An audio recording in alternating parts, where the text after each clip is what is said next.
So I'm thinking what I'll probably do is I'll probably just play this through kind of turns at a time, but maybe pick out things sort of as they happen. So I'll probably do the first snafu, first combats, things like that, and just then illustrate things as we kind of go through.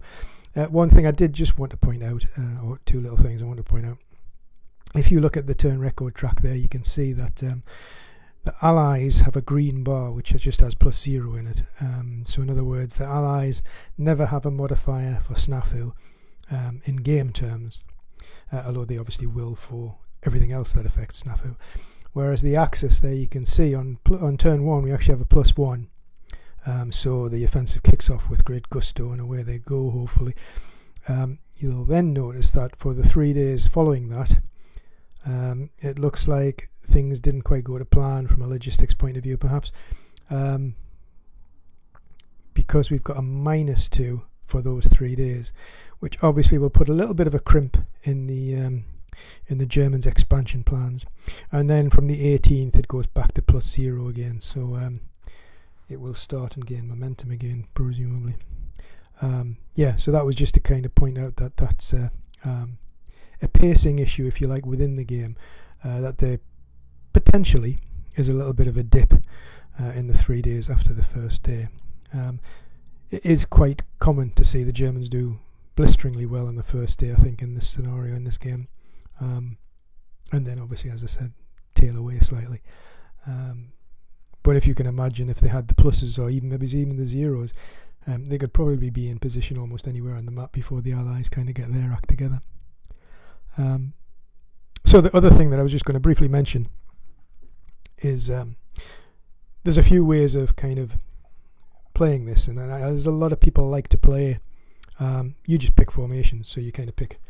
I want to move CCA first, Armoured first, so that's what I'm going to do.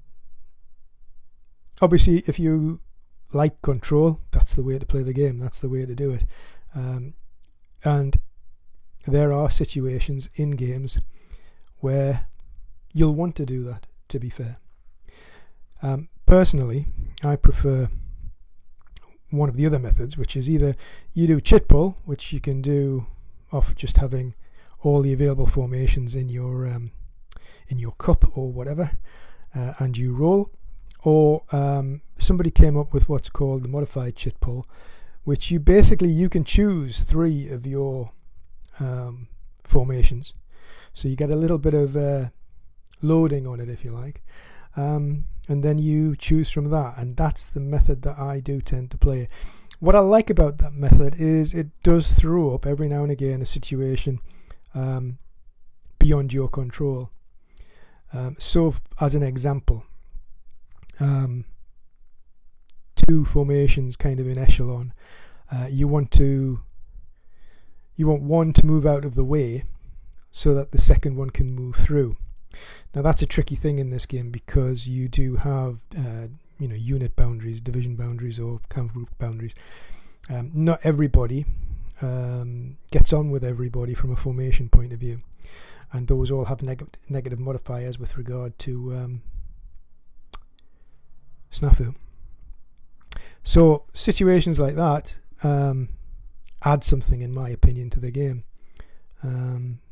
Because if you move through, well, for example, if you move a unit counter through a different formations unit counter, you automatically pick up coordination, which is a minus on the snafu roll, and potentially you are probably mixing the formations depending on where those units end up. So you can do these things, and there's occasions where you have to do these things. There's also best practice that you avoid it, and obviously gamers being gamers, they always maximize kind of the best, how can I put it, they always maximize kind of the best option to make it work for them. And actually, is that how it should be? I don't know. As I said, everybody has their own tastes. For this particular one, I'll just simply be drawing for the first German unit to activate.